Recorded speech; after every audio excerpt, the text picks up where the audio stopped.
నానాటి బ్రతుకు నాటకము, నానాటి బ్రతుకు నాటకము, కానక కన్నది కైవల్యము. నానాటి బ్రతుకు నాటకము, నాటకము. పుట్టుటయు నిజము, పోవుటయు నిజము. పుట్టుటయు నిజము, పోవుటయు నిజము. నట్ట నడిమే పని నాటకము, ఎట్టనెదుట గలది ప్రపంచము.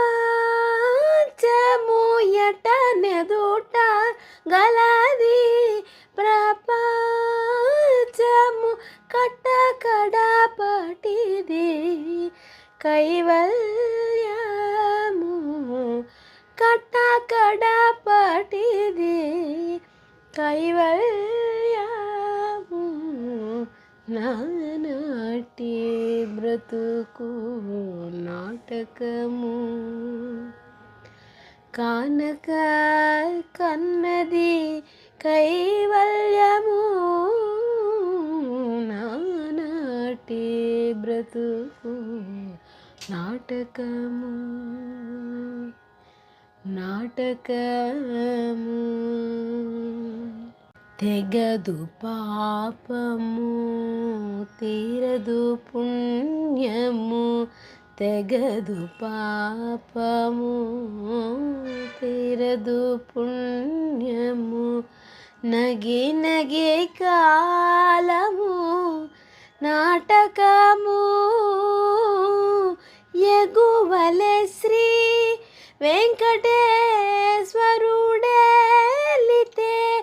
ఎగువలె శ్రీ వెంకటేశ్వరుడేలితే, గగనము మీదిది కైవల్యము. గగనము మీదిది కైవల్యము. నానాటి బ్రతుకు నాటకము, కానక కన్నది కైవల్యము.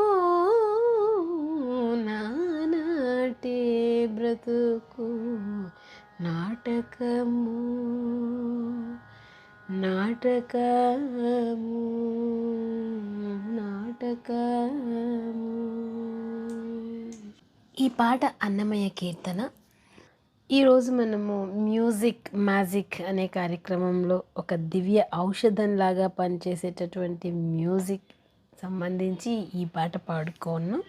అదేంటండి, ఎప్పుడు ఆహ్లాదంగా చందమామ పాటలు పాడుకుంటూ ఈరోజేమో ఇంత నానాటికి బతుకు నాటకము అంటూ పాడేసామనుకుంటున్నారా? రోజుకొక పాట ఔషధంలాగా మనసు ప్రశాంతం చేయడానికి నచ్చింది పాడుకోండి. అయితే అర్థవంతమై ఉండాలి. అది మన లైఫ్కి ఎన్లైట్మెంట్ లాగా ఉండాలి. ముఖ్యంగా మన ఫ్యామిలీ లైఫ్లో ప్రతిరోజు మనం రెగ్యులర్గా ఉండేటటువంటి రకరకాల ఇబ్బందుల నుంచి అదొక మెడిసిన్ లాగా పనిచేసేటటువంటి పాటగా ఉండాలి. ఈ పాటలో అన్నమయ్య గాఢమైన జీవిత సత్యాలను, ఆధ్యాత్మికతను ప్రతిబింబించేట్లుగా నానాటి బ్రతుకు నాటకము అంటూ రచించారు. మితిమీరిన స్వార్థంతో నాది, నా కుటుంబం, నా భర్త, నా భార్య, నా పిల్లలు, నా ఇల్లు, నాది నాది అనేది అతిగా అయినా ప్రమాదమే, అసలు లేకపోయినా ప్రమాదమే. అది ఎప్పుడు ఒక బ్యాలెన్సింగ్. అతిగా ఉంటే ఎందుకు ప్రమాదం అంటే, మితిమీరి అలా అనుకున్నప్పుడు ఏదైనా తేడాలు వచ్చినప్పుడు డిప్రెషన్లో ఆ వ్యక్తులు వెళ్ళిపోయేటటువంటి ప్రమాదం ఉంది. భార్య అయినా, భర్త అయినా, పిల్లలైనా. అసలు లేకపోతే ఆ ఇల్లు పట్టించుకోకుండా ఎటు పడితే అటు దశ లేకుండా వెళ్ళిపోయే ప్రమాదం ఉంది. అందుకోసమే ఈ పాట లాంటివి గమనించినప్పుడు పుట్టుటయు నిజము పోవుటయు నిజము నటడని నీ పని నాటకము. అంటే జీవన యాత్రలో ఇదొక దారి, ఇదొక it's a part of life. కుటుంబం అంతరంగము. జీవితం అంటే అన్ని రకాలు మన బంధాలు, ప్రేమ మరియు అనుబంధాలు ప్రభావితం చేస్తుంది. ప్రతి క్షణాన్ని ఆనందంతో గడపడం అనేది కుటుంబ సభ్యుల మధ్య ప్రేమను పెంచుతుంది. దాన్ని తిరిగి ఒక ఆధ్యాత్మిక అర్పణలో, భగవత్ సమర్పణలో ముందుకెళ్తున్నప్పుడు ప్రశాంతమైన మనసు మన సొంతం అవుతుంది. ఇకపోతే ఈ పాటలో ఎట్టనెదుటగలది ప్రపంచము కట్టకడిపటిది కైవల్యము. అంటే ప్రపంచము మన ముందుంది, కానీ దాన్ని అర్థం చేసుకోవడం చాలా కష్టం. అసలు మన లక్ష్యాన్ని గ్రహించడం మాత్రమే నిజమైన కైవల్యానికి దారి సోపానము అని. మరి మన నిజమైన గమ్యం ఏంటి? ప్రశాంతమైన మనస్సు, ప్రశాంతమైన ఆరోగ్యము, ప్రశాంతమైన జీవన సరళి. ఇది మొట్టమొదటిగా గమ్యంగా పెట్టుకోవడం అవసరం. ఇప్పటి నుంచి చివరి దాకా ఎటువంటి ఒడిదుడుకులు లేకుండా జీవితాన్ని బెస్ట్గా ప్రతిరోజు గడపడానికి ఎలాంటి మార్గాల్ని ఎన్నుకోవాలి, ఎలాంటి మార్గాల్లో పయనించాలి అనేదే ప్రధానమైన గమ్యం, లక్ష్యం. పరిస్థితులకు మనం భయపడిపోయి, మనం బాధపడిపోయి, మనల్ని మనం దూషించుకోకుండా, అదేవిధంగా ఎదుటి వాళ్ళని దూషిస్తూ ఎదుటి వాళ్ళలో నెగిటివిటీని ఎత్తుక్కుంటూ ఉండకుండా ఒక సమతుల్యమైన balancing, relax, stress free, happy, peaceful లైఫ్ని గడపడం మీద ఎక్కువగా మనము ప్రాక్టీస్ చేయడం, ఎక్సర్సైజ్ చేయడం, ఇలాంటి సూక్ష్మమైన విషయాల్ని తెలుసుకొని ముందుకెళ్ళడం. ఇకపోతే చరణంలో తెగదు పాపము తీరదు పుణ్యము నగి కాలము నాటకము. అంటే నువ్వు చేసినటువంటి ఏ పుణ్యము, అది నువ్వు ఎంత చేసున్నావు అంటే అది నీకు పూర్తిగా అందేంతవరకు నీ జీవన శైలి ముందుకెళ్తూనే ఉంటుంది. అదేవిధంగా నీకు తెలుసో తెలియకో నీవు ఏదన్నా పాపం చేస్తున్నా అది కూడా నేను వదిలిపెట్టదు. కాబట్టి మనకి ఎలాంటి లైఫ్ వచ్చినా కూడా జీవితాన్ని మరింత సంతోషంగా, ప్రేమగా గడపాలి. బంధాలతో సానుకూలతంగా తీసుకురావడమే ప్రధానమైన లక్ష్యంగా ఉండాలి. అరే ఇన్ని కష్టాలు వచ్చాయి, నాకే వచ్చేసాయి, నాకే ఈ భగవంతుడు ఇలా చేసేసాడు, అలా చేసేసాడు దూషణల్లోకి వెళ్ళిపోకుండా, ఓకే ఇది నాకు వచ్చింది అంటే ఓకే నేను మరింత స్ట్రాంగ్గా ముందుకెళ్ళాలి అనేటటువంటి సకారాత్మకమైనటువంటి భావన. అంతా బాగా ఇచ్చారనుకో, అంతా మంచిగా జీవితంలో జరిగిందంటే థ్యాంక్ గాడ్ అని అంత మంచిగా తీసుకొని మరింతగా గొప్పగా మనకు తెలిసిన సహాయం చేసుకుంటూ మళ్ళీ తిరిగి ఓవర్ ఎమోషన్స్లోకి వెళ్ళిపోకుండా థ్యాంక్ఫుల్ మూడ్లో ముందుకెళ్ళడం.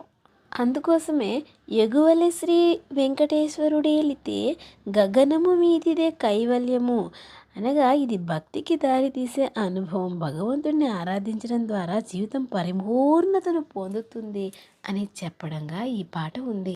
మరొకసారి గుర్తు చేసుకోవాలి, ఇక్కడ భగవంతుడు అంటే ఎవరి నమ్మకాలతో ప్రయాణం చేసే ఏ భగవంతుడైనా కావచ్చు, కానీ భగవంతుని యొక్క ఒకే ఒక రూపము క్షమాగుణము, కృతజ్ఞతాభావము, love and care and response and respect, ఇలాంటి హంబుల్ పాజిటివిటీనే భగవతత్వం. అది ఆల్రెడీ మన లోపల ఉంటుంది. దాన్ని ఎన్లైట్మెంట్ చేసుకోవడమే మన ప్రయాణంగా ఉండాలి.